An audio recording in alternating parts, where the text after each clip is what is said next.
Dahil sa sunod-sunod na pagtama ng kalamidad ngayon sa bansa, humihirit ang Department of Social Welfare and Development o DSWD ng dagdag pondo para matugunan nito ang kanilang disaster funds. Sa pondong hinihiling ng DSWD, humihingi ang ahensya ng higit sa 600 milyong piso kasunod na rin ang pagsasailalim ng Pangulo sa State of National Calamity. Ito na ang ikasampung pagkakataon na hihiling ng replenishment sa kanilang Quick Response Fund para sa taong 2025. Sunod na yan sa balita ni Crisa Lopez. Kasunod ng pagpayag ni Pangulong Ferdinand Marcos Jr. na magdeklara ng state of calamity dulot ng iniwang pinsala ng bagyong Kino sa Pilipinas, asahan na mas magiging mabilis ang pagtugon ng pamahalaan sa pangangailangan ng mga biktima ng bagyo. Ang Department of Social Welfare and Development nakatakdang humiling ng dagdag na pondo para sa kanilang Quick Response Funds na gagamitin bilang emergency cash transfers para sa mga biktima ng bagyo at replenishment ng mga family food packs.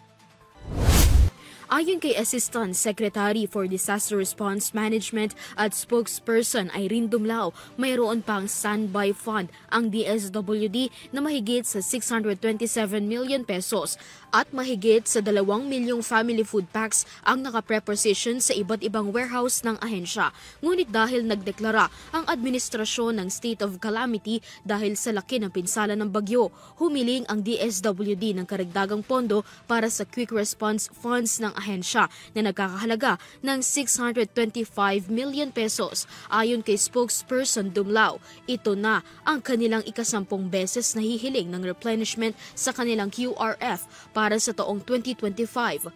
Alam niyo po, mabilis naman po yung aksyon na ginagawa ng DBM in terms of replenishing our quick response funds. In fact, umabot na nga po tayo sa 9th QRF replenishment, and as I mentioned earlier, we're now in the process of submitting our request for the 10th QRF replenishment.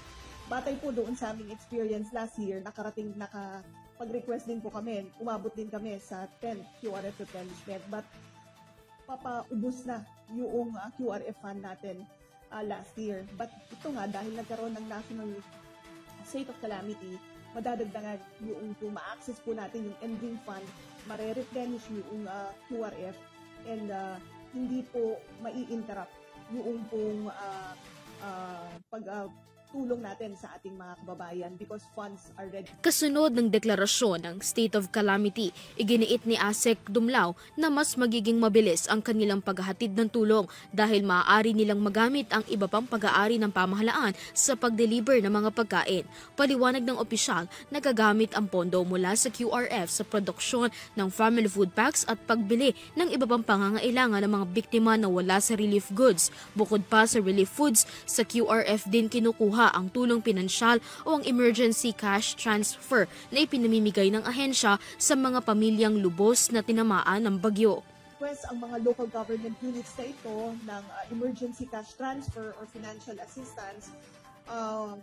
We will have to implement ECT, provided of course that the required trigger mechanisms are present. Unang-una, for ECT to be activated kasi, dapat may declaration ng state of calamity. Dapat po nakalagay o nakareflect doon sa situational report ng mga local government units na marami pong mga pamilya ang severely or slightly affected, and there's already market operability, and ECT is identified as one of the interventions to support the early recovery of those who have been affected by the disaster. So Tiniyak ng tanggapan na hindi titigil ang kawani sa pagbibigay ng tulong para sa mga biktima ng bagyo. Batay sa datos ng DSWD kaninang alas 6 ng umaga, 10,564 na pamilya ang apektado sa Cebu. 5,564 ang nasa loob na ng evacuation center. 1,953 naman na individual ang naapektuhan sa probinsya ng Leyte at 1,594 dito ang nasa loob ng evacuation center. Mas marami naman ang biktima sa Negros Occidental na umabot sa 14,161 na pamilya o katumbas ng 61,182 na katao at mahigit sa 11,000 na katao ang naapektuhan ng bagyo sa Dinagat Islands. Pahayag ni Asik Dumlao, patuloy pa ang kanilang data gathering kaya't hindi pa maibigay ang eksaktong bilang ng mga naapektuhan na individual.